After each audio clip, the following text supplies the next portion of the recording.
Ngibe nomuntu ozoloku engilandela, nomuntu ozongilethela amaflower yeah, kanjalo. Yo, washe ngathi nje uhlukumezekile ngalokho. Ngingasathi wrong amaflower ngiyawathanda. Hey, kuthi la ungithengele wona. Cheap. Ouch. Eish. Hey, kusho ukuthi umuntu uvanyusa amasokisi, lalela. Yazi ngimtholile umuntu ozokwazi ukuthi akusize nalabo mama labo osebenzisana nabo. Mahala nje. Ufundise nje umsebenzi lo wenza izandla. Okay.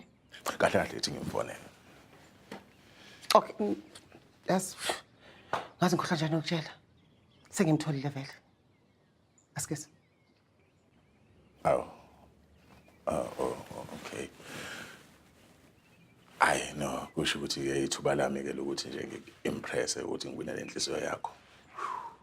Maybe next time. Yeah. Yathi kusule lapha.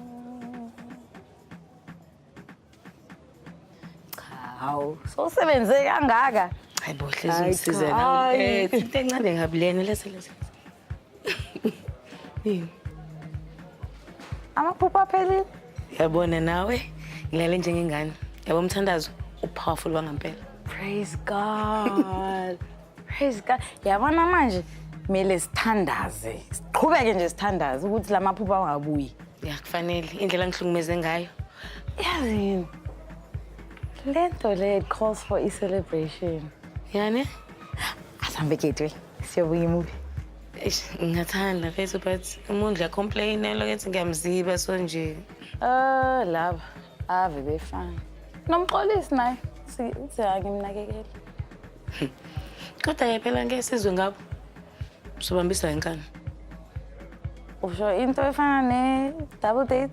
Kanjalo wena lethu umxolisi kwami mina ngizopheka. Hayi mayise siyazi ukuthi umxolisi uzonda umondli kanjani. Nawe uyazi usumxolisa uthi into yaphi bese yavuma. Hayi, kahle ke manje.